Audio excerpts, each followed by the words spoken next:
Now, speaking of a futuristic summer, or summer, however way, right? Yeah. Uh, let's break that down a little bit. How did you initially become a part of this compilation, this project, whatever the correct verbiage is there? How were you notified about it? Just can you take the audience into that process there? Well, currently we're in the middle of a tour, and I'm I'm never home. So at this current moment, um, this time was after the State Farm Arena show that I told you I did on the Lil Baby tour. He had a lot of artists there that came to support him. It was just being in the room with a lot of my peers that I haven't been in the room with and that I've had a chance to watch, you know what I'm saying, while I've been on the sidelines in the bleachers just, you know what I'm saying, scouting, report, whatever I'm doing, whatever. Like being able to be in a room with some of these great artists that I've kind of clung to or like fans of what they do. And like I say, going back to the State Farm Arena, I feel like it started right there. And then after the State Farm Arena, when Wham brought me out, um, we were talking about the maturation of the process of Futuristic Summer, right? And how Yes. I How, got how there. did you become a part of that? Oh Correct. yeah, boom. Yeah. So after we did the State Farm, I had got back on the road on the last run that we just finished, and I went to I think I was in the Florida market, Miami, and a person that worked with Baby alongside of him said they had reached out to me while I was in Miami. So this after the State Farm, this is how it all kind of leading up, and then talked and said I kind of missed them there when I was in Miami, and so I got the invite to the studio through Metro reaching out to my PR, and I think it was like even some guy like said trying to get me over to the you know what I'm saying, to get me locked in, basically fending for me, what I'm saying, like hitting my people, because they know I'm moving around, I'm losing phones, just being out on the road and stuff like that. And they actually was just reaching out to my people, you know what I'm saying, making sure that I got the message delivered. And I was invited to the studio once I got back in town for the Metro album. Me, VA, a couple of my guys went up there, and that's how everything started. Once I got in town, I went up there to Astro, where we recorded for that session, and it was history after that. That's kind of like how it was, like, because they had already started the project and was deep into the recording of the project. They basically was like almost 80%, they was probably 85% done, 80% done with the project. That's what I'm saying, before Futuristic Leland scrolled through. And if they wouldn't have, you know what I'm saying, like kind of, I thank them for that, just pressing my team, you know what I'm saying, hitting my PR consistently, doubling down on like my booking manager to make sure, you know what I'm saying, that I knew that, hey, Atlanta wants you to be a part of this, you know what I'm saying. We can't, Futuristic Summer, we can't do it without Futuristic Lilo, and I just want to take my hats off and just give the utmost respect and love to the boy Tro and everybody involved in the process, whoever you might be, of getting me in the studio, you know what I'm saying? Because the project is, you see what it's doing, and it's all organic, like I say, like nothing has been forced right now. Like everything is going and overly going, like Connect Four or something. Like, you know how them little remember them train tracks used to give you a little, what them joints was? The Mo Control car? And the tracks just lock in. It's like everything just locking in. And care to share the name of the publicist you're referencing here? Miss L, I call her L. I call her Miss L, but her name is LT. Um, Shout out to Miss Latoya. She's overly working. She works out the DMV hub, Smallz. So she's in that Maryland, Virginia, DC area, Bmore, and her work has got me. That's always been a good market for me, Virginia, like Richmond, around those places. But her work has overextended my presence in the DMV, and she got me out there like Elvis Presley. That's when I started doing the faint eye. You remember that one? Hit TMZ, the faint eye? Yeah, I started the faint eye in the DMV. All them girls running up to me like you heard me? I'm working out my six-pack, banging, you heard? They falling out, Smallz. Everybody thought I was falling out. Now it's the women falling out. They falling out over me, and they making me fall out too. They melting me. They blowing kisses. Oh, it's crazy right now. They trying to grab. They overly like just grabbing right. It's crazy right now, B. That's how the faint I came. Everybody like, yo, this man fall. I'm like, no, your girl making me fall. That's what's going on. As soon as I sing Futuristic Love, she's getting moist right now. So just for clarity here, are you poking fun at the video that went viral of this, or literally you fainted from the females? That's what the faint eye. That's what I was saying. Like when I added that, like it was like the women making me do this. Got it. Yeah, it's no health problem or nothing. It's like it just overly being, you know what I'm saying? Like I guess a rock star and black boy, white boy Leland, like they overly feeling me, and then it was like it went from there. And I just tried something. I'm like, yo, like you fine, girl. It's like it worked, you know? It's like, yo, I'm entertaining. Faint eye. It made it to TMZ.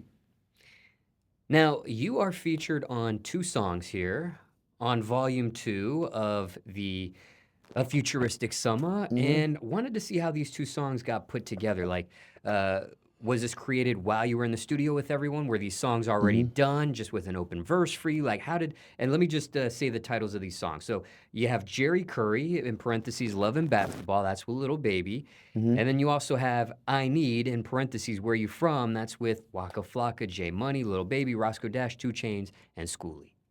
So can you explain the process of your presence, your appearance on both of these tracks in particular? Like I said, the Love and Basketball was super organic because, yo, I just respect Wham process, like how he relate.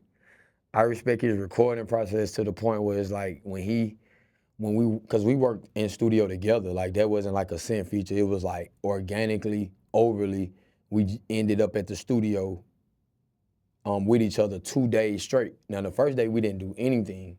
It was just fellowshipping and stuff like that. But the second day, we actually started in the A room, overly kicking it, and overly went from the A room to the B room together and locked the door. We probably did like 6 songs that night. And it's just a fan of like 2 artists, like, you know what I'm saying, being a fan of each other like from afar, like even with the whole Honey Bun thing.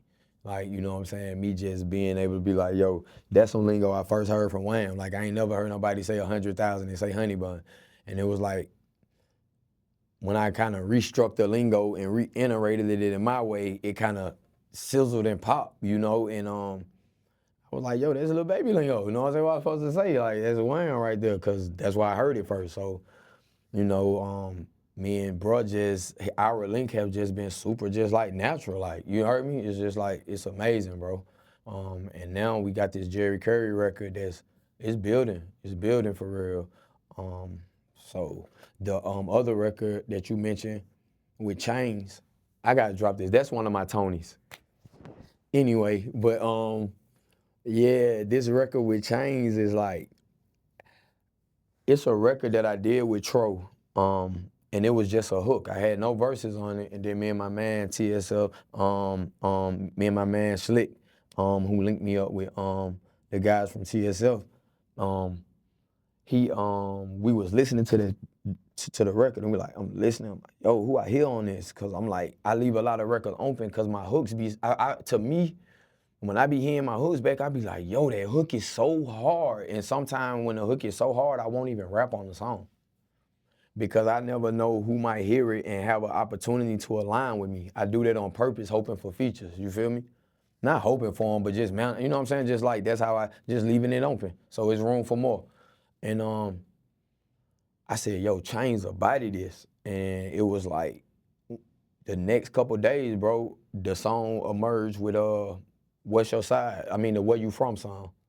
With me, Schoolie Walker, Jay Bay, Wham, and Tony. And that was crazy, because I just said, like, yo, I hear a Tony verse on this hook. Like, I can't hear nobody but Tony. Chainz. And now I got the record with Chainz. And this same story, no capio, no suit, no hats. Last night when I seen Chainz, I told him the exact thing I'm looking you in your eyes right now, Smallz, and telling you. The exact verbiage. Because I don't lie. This a soul run for me, my nigga. This is all from the heart. Like everything is so organic and genuine and overly real. Like overly real, no cap. No jewelry on it. Ain't dress. It's like, yo, this me. Pay attention to the essence. You heard me? Sometimes, you know what I'm saying? And that's just what's going on. It's like crazy. And you asked me the same question about Change.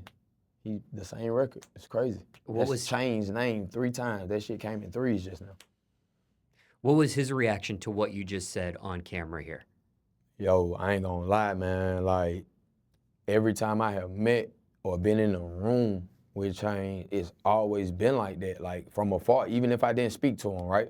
And we just was in the same room, his energy was always there. And last night I had a chance to attend his club, the Candyland, for the celebration of the celebration of the Futuristic Summa album and how well it's doing.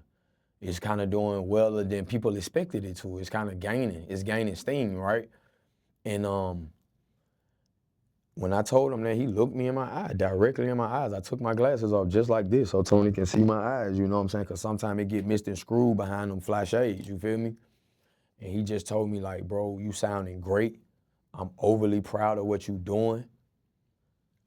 Keep going, King. Stay focused. You know, your flow sounding good. It sounding seasoned, like he actually out his mouth. Like, and that's one of the guys, like, I feel like you can't play with him either. Like, bar for bar, top, middle, bottom. If you slip, Change will, you know what I'm saying, make you, he will remind you that you slipped. Cause it's all competitive, you know, it's like playing ball. I come from the court, man. I come from the court. I ain't never not trying to, you know what I'm saying, get busy when I'm on the mic. You heard me? I ain't never trying to lose on the court. So it's like, he one of them guys that make you up your level. If you playing ball with him on the court and his jumper on, he gonna make you wanna hit your 12-footer or your 15. That's what I see in a guy like Change. He make you better, I feel like, you know what I'm saying? And even though I wasn't in the studio with him when he laid his verse, I was able to communicate how I felt being on that record with him at this point in my career. And he overly understood, he overly overstood, and overly accepted and received what I was saying. So shout out to Tony. Now, this project from Metro Boomin, which you're featured on, has received some criticism. In fact, Metro Boomin even defended himself against critics on the social media platform X, formerly known as Twitter. Twitter, yeah, right? That's Twitter, right? What's X, Twitter? Yes, and he went on a Oh, rant. that's X? Yes, that's X now. Yo, so what happened to, I'm saying, like, they don't even say Twitter no more, they just say X, because I seen it. I was like, yo, what's X? Yes, that's the new name change. It's called X. It used to be That's called like the Twitter. rebrand, like the repackage. But some people still refer to it as Twitter, even though it is X now. Now, if you say Twitter, I know what you're talking about. But if you say X, that's lingo. You lost me with that lingo. Yeah, so that's you why just put me down. Thank you. I had to throw that in there. I So like yes, that. on X, formerly known as Twitter, Okay. Metro Boomin responded to critics and criticism for the project and went on a rant and so on and so forth. Is there anything you want to say to any critics of this project? I mean, you know, like, it's like a movie, I guess, or it's like food, or it's like a taste test, or it's like a tie. Tomato, tomato, nada, tomorrow, tomato. Like, you know, everybody not gonna like everything, so it's like, I don't really care. I just know I'm overly trim on that bitch, and I know we overly trim, and what we receiving from the streets, that ain't no gimmick, you heard me? What we receiving from the ground, because, you know, everything is built from what, Smallz? The ground up, right? That's true, right? All the feedback we're receiving are from the everyday people on the ground. That this is one of the most iconic, influential, and legendary albums ever, and the biggest sign of unity and camaraderie that we have ever seen in the industry, and probably since Wu-Tang. How about that? How you like them apples, you heard? And that's from L50. I play ball, and my jumper nastier than any of you boys, you heard me? I'm shooting mine from Curry range.